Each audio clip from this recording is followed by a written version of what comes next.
Jack Powers.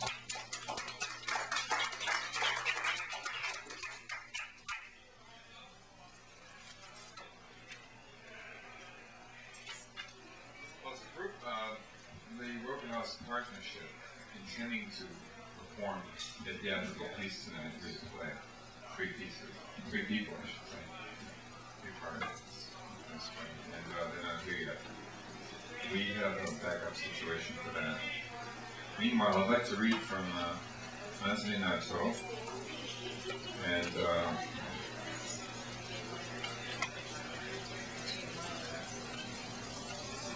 I'll do this in a different voice and I'll do the other stuff later.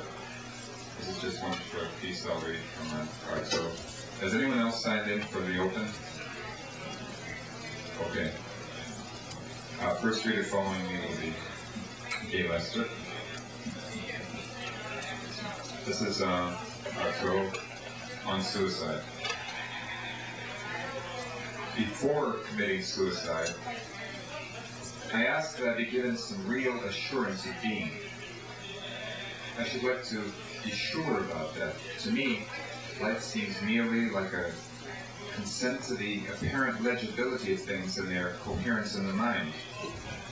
I no longer feel like some irreducible crossroad of things that death heals by severing us from nature. Yet, what if I am no longer anything but a mere detour, ridden by pains, but not by things? If I commit suicide, it will not be to destroy myself, but to put myself back together again. Suicide will be for me only one means of violently reconquering myself, of brutally invading my being, of anticipating the unpredictable approaches of God. By suicide, I reintroduce my design in nature. I shall for the first time give things the shape of my will. I free myself from the conditioned reflexes of my organs, which are so badly adjusted to my inner self. And life is for me no longer an absurd accident wherever I think what I am told to think. But now I choose my thought in the direction of my faculties, my tendencies, my reality. I place myself between the beautiful and the hideous, the good and the evil. I put myself in suspension without innate propensities, neutral in a state of equilibrium between good and evil solicitations. For life itself is no solution. Life has no kind of existence which is chosen, consented to, and self-determined. It is mere series of hungers and adverse forces, of petty contradictions which succeed or miscarry according to circumstance of an odious scandal. Like genius, like madness, evil is unequally apportioned to each man, and as with evil, likewise with good. Both are the product of circumstances and of a more or less active leavening. Certainly it is abject to be created and to live and to feel yourself in the darkest corners of your mind, down to the most utmost of ramifications of your irreducibly predetermined being. After all, we are only trees, and it is probably written in some crook or other of my family tree that I shall kill myself on a given day. The very idea of the freedom of suicide falls down like a lopped tree. I create neither the time nor the place nor the circumstances of my suicide.